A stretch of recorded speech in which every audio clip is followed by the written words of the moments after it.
Bonjour et bienvenue dans l'Arbre Monde. Aujourd'hui, on continue avec les dynasties portugaises. Mais avant de commencer, pensez à vous abonner, activer la petite cloche et aimer la vidéo. Sur ce, allons-y avec la maison de Bragance.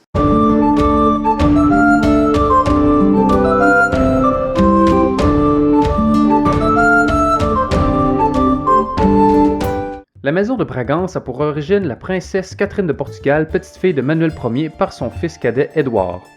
Catherine a marié Jean de Bragance et c'est leur petit-fils Jean qui, en 1640, est proclamé roi lors de la révolte contre les Habsbourg d'Espagne. Jean IV est succédé par son aîné Alphonse VI en 1656. Ce dernier meurt en 1683 sans descendance, c'est donc son frère Pierre qui est couronné sous le nom de Pierre II. Il meurt à son tour en 1706 et c'est son fils Jean V qui est couronné. Jean V règne lors de la guerre de succession d'Espagne, où le Portugal, allié aux Anglais, se range du côté des Habsbourg d'Autriche contre Philippe V de Bourbon, petit-fils de Louis XIV de France. Jean V meurt en 1750 et est succédé par son aîné Joseph Ier. Malgré la défaite du Portugal lors de la guerre de succession d'Espagne, Joseph Ier marie tout de même Marianne Victoire d'Espagne, la fille de Philippe V. Joseph Ier accède au trône alors que le Portugal est en banqueroute, puisque le Brésil ne fait plus assez d'entrées d'or dans les caisses de la couronne. Cependant, durant son règne, le Portugal et l'Espagne signent le traité de Madrid définissant les frontières coloniales de l'Amérique du Sud. En 1755, la ville de Lisbonne, capitale du royaume, est victime d'un tremblement de terre qui tue des dizaines de milliers de personnes. Voltaire, poète et philosophe français, en dédia un poème qui s'intitule « Poème sur le désastre de Lisbonne ». La famille royale survit entièrement à la tragédie, mais le roi n'est pas immortel et meurt en 1774.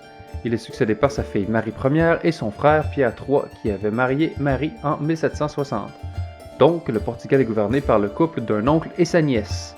Pierre III est roi de Juruxoris, c'est-à-dire par le droit de sa femme, au Portugal. En gros, il est co-régnant. Cependant, il n'est que roi consort dans l'Empire colonial. Il meurt en 1786, alors Marie Ier règne seule. En 1807, la famille royale est contrainte de s'exiler au Brésil après l'invasion napoléonienne du Portugal qui refusait de faire accepter le blocus continental contre la Grande-Bretagne. Marie Ier meurt en 1816 et est succédée par son fils Jean VI. Ce dernier a été à plusieurs reprises régent du royaume avant d'hériter de la couronne au décès de sa mère. Il est couronné roi du Royaume-Uni, du Portugal, du Brésil et des Algarves. Cependant, en 1822, il est contraint de retourner en Europe pour signer une nouvelle constitution qui met fin à l'absolutisme et instaure une monarchie constitutionnelle. De plus, au Brésil, Pierre, son fils qui avait refusé de rentrer en Europe, déclare l'indépendance de la colonie et instaure l'Empire du Brésil. Il devient empereur sous le nom de Pierre Ier. À la mort de Jean VI, Pierre Ier du Brésil devient brièvement roi du Portugal sous le nom de Pierre IV avant d'abdiquer en faveur de sa fille Marie II. En 1828, la guerre civile éclate entre les miguelistes qui soutiennent Michel, le frère de Pierre Ier, et les libéraux soutenus par Pierre et Marie. Durant la guerre, Michel usurpe le trône sous le nom de Michel Ier. La guerre est gagnée par les libéraux en 1834, Marie II revient sur le trône et épouse Ferdinand de Saxe-Cobourg-Gotha en 1837. Ce dernier devient roi de Juruxoris. Marie II meurt en 1853, elle était la dernière reine de la maison de Bragance. Ses enfants sont tous de la maison de Bragance-Saxe-Cobourg-Gotha. De son côté, Pierre Ier du Brésil abdique en faveur de son fils Pierre II en 1831 et meurt en 1834.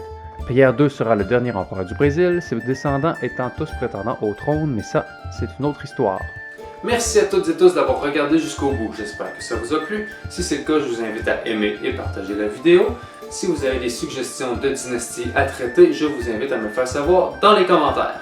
Sur ce, on se retrouve dans une dizaine de jours pour parler des derniers rois du Portugal ainsi que des prétendants au trône.